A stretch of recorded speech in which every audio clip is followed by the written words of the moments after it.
Alright, this is my DJI Mini 3 Pro 3 months review.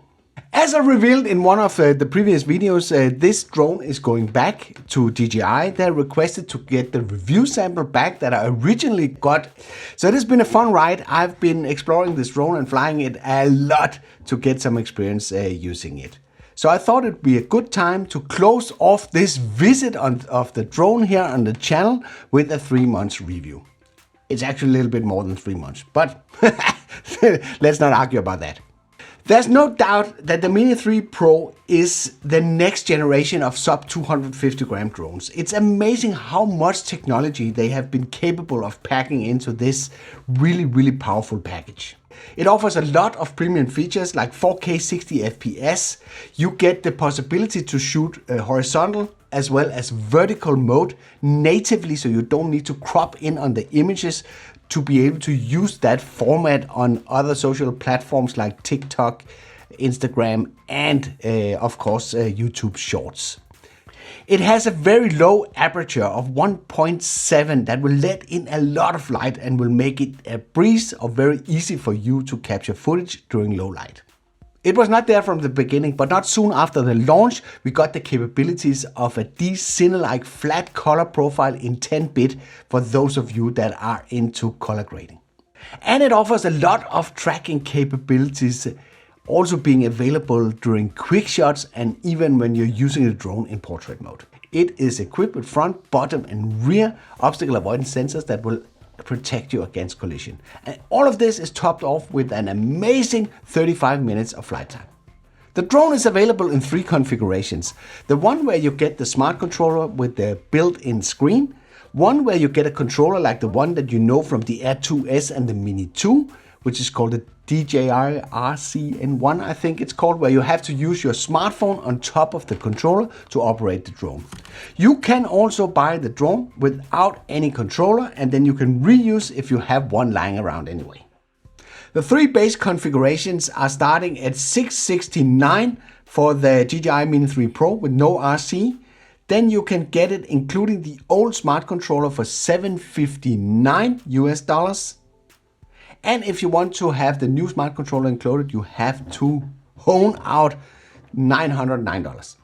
You will soon realize that one battery is not enough for your drone. So of course you can buy a Fly More kit that will give you 2 additional batteries, a bag, and a charging cradle, as well as some of the other accessories that we are used to with DJI drones. Except from a charger, which in this case you have to provide by yourself. The Fly More kit will set you back additionally $189 US. In some areas of the world, it's possible to buy a plus battery that will extend the flight time on paper to 45 minutes. All of this sounds super nice, but what is the reality after using the drone for more than 3 months? Let's take a closer look into that. It flies and operates super smooth, probably the best in class. I've not tried every drone on the market, but it is really a pleasure to fly. It does seem to struggle a little bit more in high winds compared to the Mini 2 and definitely compared to the Air 2S, which is kind of expected. It's not a big deal and it's something that you can handle if you plan your mission carefully. Like for instance flying into the wind on your way out. It is super quiet, which is a big advantage if you're flying in urban areas, so you minimize the disturbance of the people that are living in these areas. The selection of the size and prop pitch as well as the RPM of the motors makes it have a really pleasant flavor that is not annoying to the ear. I clearly remember the original Mavic Air that sounded like a swarm of bees when you are flying this one around. This is not the case with this one, and you will be really surprised how quiet it actually is. Just put it 50 meters from the ground and nobody will barely notice that you are flying around. It's very nice with an aperture of 1.7, but because this is a fixed aperture drone, there's really no way of reducing the amount of light that you are letting through into the sensor. The only way to get your exposure right is to crank up the shutter speed. So if you're not using any kind of fillers on this drone, you will see some insane high shutter speeds when you're flying during a daylight operation. This also means that you need to watch out for the highlights, as these are easily getting blown out. But luckily, DJI made a really nice implementation for using ND filters on the drone. It's very easy to replace the filters, and by that reducing the amount of light through the lens. You simply just twist the glass in front of the lens and then you mount the appropriate ND filter. It would of course have been super nice with a variable aperture, as it is a bit cumbersome to land the drone every time that you have to switch the filter. But it is a little bit much to wish for on a sub 250 gram drone. But who knows, maybe we get that in the future. Maturation of the Mini 3 Pro has been a really big problem, as it has been prone with a lot of errors from the beginning. We have seen issues like really bad range. We have seen issues where the drone was not capable of switching to the right broadcasting frequency when it was in a certain area. We have seen the UI lock up to an extent where you had to reboot the controller to be able to gain access to any functions of the drone. And lastly, the compass that was screwed up in some scenarios, so they had to rush out and update days after a previous one to fix that issue. To me, this product was half-baked, and I don't really like the tendency that we see in the tech industry that they use us customers as guinea pigs to iron out all the serious bugs in the software.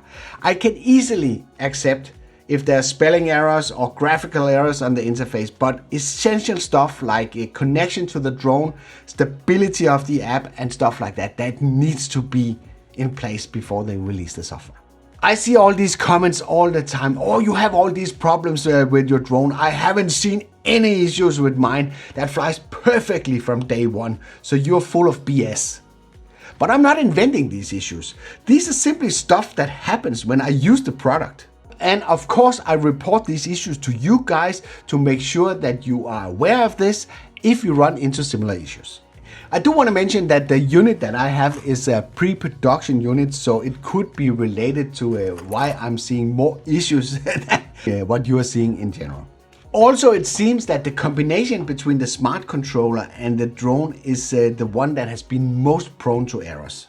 I do want to say with the latest updates from DJI, it seems all of the issues that I've seen in the past have been ironed out, which is kind of mind-boggling. I could understand if DJI had to deal with a lot of different brands of phones and stuff like that to make sure that everything works. But here they control both the hardware of the smart controller as well as the drone, so it should be possible for them to iron out at least some of the most obvious bugs. I do want to say, with the error that we saw where the UI was freezing up and not being able to operate the interface at all, was probably linked to the transfer speed of the SD cards. A factor that DJI does not control, which is probably the reason why they have implemented a check now that will make sure that the transfer speed is sufficient for the SD cards that you are mounting in your smart controller for doing screen recordings and all the other stuff that is possible with that. And as I've mentioned many times, I really wish for this combo to work perfectly because I'm absolutely in love with the simplicity of having a dedicated controller for your drone, so I don't need to fiddle around with my phone. And with the 700 nits, it's not as bright as it could have been, but it's definitely way brighter than my iPhone 12 Pro Max when it's been out in the sun for a couple of minutes. So I like the way this is going. I wish DJI would include an extra pair of sticks for the DJI RC smart controller, because if you lose one of those sticks, it is going to be a pain to fly the drone. So for me, despite the issues that I've had, the DJI RC is the best solution. One thing that I wish they have done differently with the implementation of the DJI RC is the screen recorder. For me as a content creator, it's very important for me that I can record the screen, as it's a crucial part of the videos that I make for you guys. But the resolution is super low, that's one thing, and it does not record audio. Audio is so important when I have to sync up everything in post. So this is definitely something that I wish for in a version 1.1 of the smart controller, is to be able to get at least 1080p screen recording with audio enabled. I basically don't care about the audio quality. Of course, it could be nice so you could use it directly, but I mainly use it for synchronizing the screen recording footage against the main camera track, like this one. So if you're not into the full shebang with the built-in screen and dedicated controller and all that stuff, I would recommend that you go for the RC N1. which is the same controller that was originally delivered with the Air 2S and the Mini 2. The big advantage with that setup is that you determine the power of the hardware that you are putting on top of it and not rely on rather limited old hardware that DJI is providing with the DJI RC. I made a range test with both types of controllers and it seemed the performance is slightly better with the old combination than it is with the new smart controller. And if you already have a controller laying around, you can simply buy the drone by itself and at the same time save a few bucks.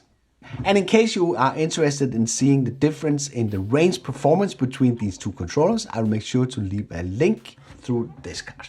A super small thing and definitely not a deal breaker is that the gimbal protection cover is super easy to get off, but it can be a little bit fiddly to get back on. When we are talking flight time, we of course know that the manufacturer is stating those under ideal conditions. But in this case, it's actually a joke. I have not been possible to get any of the 3 batteries that I have above 25 minutes. According to the spec sheet, you should get 34 minutes, which is quite a significant reduction to the claim that DJI is making. Then you can just opt in for the Plus option and get the 45 minutes of flight time, which in reality is probably not 45 minutes, it's maybe more like 35 minutes. But that's not an option because I live in Europe and DJI has decided not to sell the Plus battery in Europe because that will bring the drone above 250 grams. But 25 minutes without me doing something crazy is really disappointing. When I originally saw the design of the Mini 3 Pro, I thought it was kind of ugly, but it's actually pretty smart because the way the layout is right now, that prevents you from getting props accidentally into your shots. Getting props in your frame, that's super annoying and could ruin your money shot. So right now, this is a premium feature that's only reserved for Air 2S owners. Everybody was super excited when they learned that this drone would actually have obstacle avoidance sensors in the front, back and bottom. But in my world, this is pretty much pointless, as the drone is not protected on the side where it is most likely to crash when you're using some of the tracking or automated flight modes. The specs, when you look at them, is really awesome, but you need to know that you can't do every combination of these specifications if you think that is possible. As an example, if you're running 4K 60 FPS, none of the tracking options will be available. That's at least something you need to be aware of. One good thing about DJI is that they keep adding features to the drone even after they have released the product. One thing I would wish they would add very soon is support for the SDK. This will allow us to benefit from some of the other cool apps that are out there from Maven, Drone Deploy and Litchi, as this will add some extra capabilities to the drone, like for instance waypoints. So this particular review unit is going back once I get a shipping label. Many of you have asked if I'm going to abandon the Mini 3 Pro and not get my own. Yes, of course, I'm buying one at some point. And I will definitely buy it with the DJI RC. I did ask DJI if I could buy the review unit and they came back to me and offered me a discount of $40 to $50 off the price tag. I kindly declined that generous offer and have decided to buy one at some point where I hope to get a newer vision than the review unit that I have here. So what do you think about the Mini 3 Pro? Have you decided to get one? Then let me know the pros and cons in the comment below. I hope you liked this video. If you did, then feel free to give it a like. If you didn't like it, feel free to press the dislike button twice. Thank you for watching and I'll be seeing you on the next one.